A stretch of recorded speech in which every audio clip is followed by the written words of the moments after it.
जैसा आप सबको पता है कि हर वर्ष स्वामी विवेकानंद जी के जन्म दिवस पर नेशनल यूथ फेस्टिवल का आयोजन भारत सरकार के युवा कार्यक्रम विभाग द्वारा करवाया जाता है और देश भर के हर राज्य और यूनियन टेरिटरी से हजारों विद्यार्थी इसमें भाग लेने आते हैं।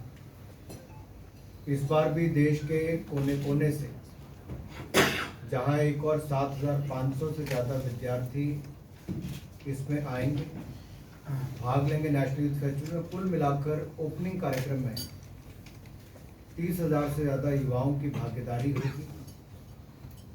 और प्रसन्नता की बात यह है कि दुनिया के सबसे लोकप्रिय नेता प्रधानमंत्री नरेंद्र मोदी जी उद्घाटन के लिए हुबली धारवाड़, जहां पर नेशनल यूथ फेस्टिवल को इस वर्ष 12 तारीख को करवाया जाएगा, उसका उद्घाटन करेंगे, मुख्य अतिथि होंगे। हुबली धारवाड़ ये दो ट्विन सिटीज की मैं जब बात करता हूँ तो एक शिक्षा के केंद्र भी है। अब इस पूरे फेस्टिवल में 7 दिन में क्या होने वाला है? 12 तारीख को शुरुआत होगी, 16 तारीख को इसका समापन होगा। कंपटीशन इवेंट्स होंगे, नॉन कॉम्पिटिटिव इवेंट्स भी होंगे, जहां एक और आज़ादी का अमृत महोत्सव मना रहे हैं और युवाओं की भूमिका अमृत काल में सशक्त हो और बढ़कर आए। और पंच प्रण की बात जो माननीय प्रधानमंत्री जी करते हैं, वो युवाओं को ही उसको जन जन तक ले जाने का काम भी करना है, उसको लागू भी करना है।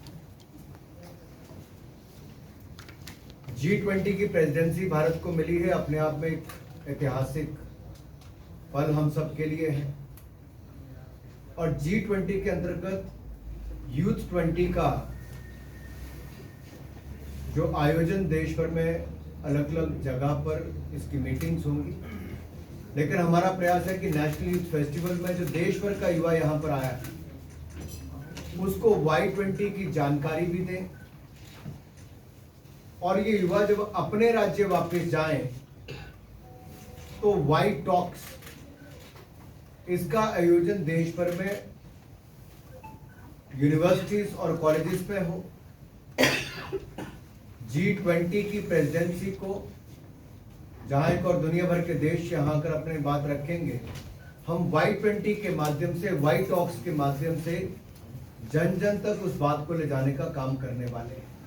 और हमने जो यूथ समिट यहाँ पर की है उसकी अगर आप 5 थीम्स को देखेंगे तो पहला future of work, industry and 21st century skills और इनोवेशन, ये बिल्कुल युवा के साथ जुड़ा हुआ विषय है। इसमें न्यू एजुकेशन पॉलिसी हो, 21st सेंचुरी स्किल्स हो या स्टार्टअप इंडिया पॉलिसी, इन सब पे चर्चा है। दूसरा है climate change and disaster risk reduction. अब ये अपने आप में इसलिए महत्वपूर्ण है, जब हम भविष्य के और वर्तमान की बात करते हैं तो आज के युवा की भूमिका उसमें क्या, भारत सरकार की नीतियां उसमें कैसी चल रही है, उसको लेकर भी जागरूकता होगी। मिशन लाइफ जो ग्रीन एनर्जी का माननीय प्रधानमंत्री मोदी जी ने दुनिया के सामने रखा है, उसको भी लेकर करेंगे। वाटर के ऊपर कैसे काम हम कर सकें और डिजास्टर प्रिपेयर्डनेस में यूथ की भूमिका क्या हो, सब विषयों पे आएंगे। पीस बिल्डिंग एंड रिकॉन्सिलिएशन की जब हम बात करते हैं तो पीस बिल्डिंग आज दुनिया भर में जहाँ एक और युद्ध चल रहा है, वहीं पर कई चुनी हुई सरकारों के समय भी ऐसे आंदोलन आपको दुनिया भर में देखने को मिलते हैं। भारत एक ऐसी भूमि है जहां पर नॉर्थ ईस्ट का उदाहरण करूं या जम्मू कश्मीर का करूं तो नॉर्थ ईस्ट में इंसर्जेंसी के इंसिडेंट्स भी कम हुए, 89% उसमें कमी आई। सिविलियंस डेथ में कमी आई है 80% से ज़्यादा।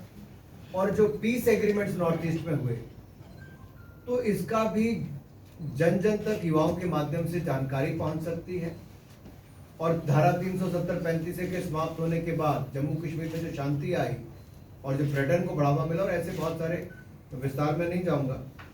तो इंडिया जो मदर ऑफ डेमोक्रेसी है, तो लोकतंत्र में बुलेट से ज्यादा बैलेट की भूमिका कैसे होती है, इस पे भी चर्चा उसमें आई।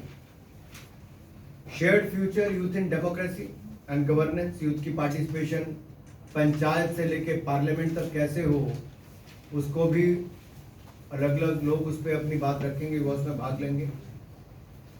हेल्थ वेलबींग एंड स्पोर्ट्स, क्योंकि आप अगर हम देखेंगे कोविड-19 पेंडेमिक के समय योग और आयुर्वेद की भूमिका क्या रही, कैसे भारत ने 220 करोड़ वैक्सीनेशन तो किया ही, लेकिन फिट इंडिया मूवमेंट में फिटनेस का डोज आधा घंटा रोज जैसे मूवमेंट्स को लेकर हम जन जन तक गए, खेलो इंडिया अभियान को लेकर गए हैं, इसकी जानकारी भी वहां पर होगी। सबसे शानदार बात यह है कि 5 ट्रेडिशनल गेम्स जो हमारी हैं, जैसे मलखम्ब, योगासना, कलारीपट्टू, थांग टा, गटका, इसका भी हमने वहां पे शामिल किया ताकि लोगों को इसकी भी जानकारी मिले और ये ट्रेडिशनल नहीं, नेशनल और यहाँ से इंटरनेशनल गेम्स भी बने। यंग आर्टिस्ट कैंप्स, क्योंकि देश के अलग अलग कोनों से आए होंगे तो आर्टिस्ट को अपना वहाँ पे काम दिखाने का अवसर मिलेगा। फूड फेस्टिवल, भारत में तो आप जानते हैं कि हर राज्य के अंदर भी अलग अलग शहरों के अपने अपने व्यंजन हैं, तो उसको भी उस तरह से वहाँ पर दिखाने का अवसर मिलेगा और उनको भी अलग अलग रेसिपीज को जानने का अवसर। युवा कृति जो सोशल डेवलपमेंट फेयर है, हम उसको भी वहाँ पर लगाएंगे। और युवा हो और एडवेंचर कैंप ना हो तो इसके बिना तो यूथ फेस्टिवल अधूरा है, तो एडवेंचर कैंप को भी हम वहाँ पर लगाने वाले हैं। हुबली धारवाड़ के आसपास बहुत सारे टूरिस्ट प्लेसेस हैं, उनकी भी वो पूरा जो नेशनल फ्लैग हमारे वहाँ पर शुरुआत हुई बनने की, वहाँ पर भी उनको ले जाने का हम करेंगे। और ये सारी डिटेल्स मैं आपको दे दूंगा कहाँ क्या क्या होने वाला है। मैस्केट और लोगो लॉन्च उसका हमने कर ही दिया है और वो भी हमने जन भागीदारी से ही उसको लिया है।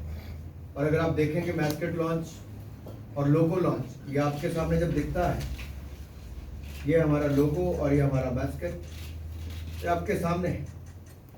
चैंपियन चिका की अगर मैं बात करूं, यंग चैंपियन के रूप में इसको दिखाया गया है। और यूनिटी युवाओं में हो, उसको लेकर हमने इस लोगों को कोऑपरेशन बिटवीन यूथ उसके साथ जोड़कर इस लोगों को बनाया गया है। आप सब जुड़े, आप सबका बहुत बहुत धन्यवाद। किसी के मन में कोई प्रश्न हो तो आप पूछ सकते हैं।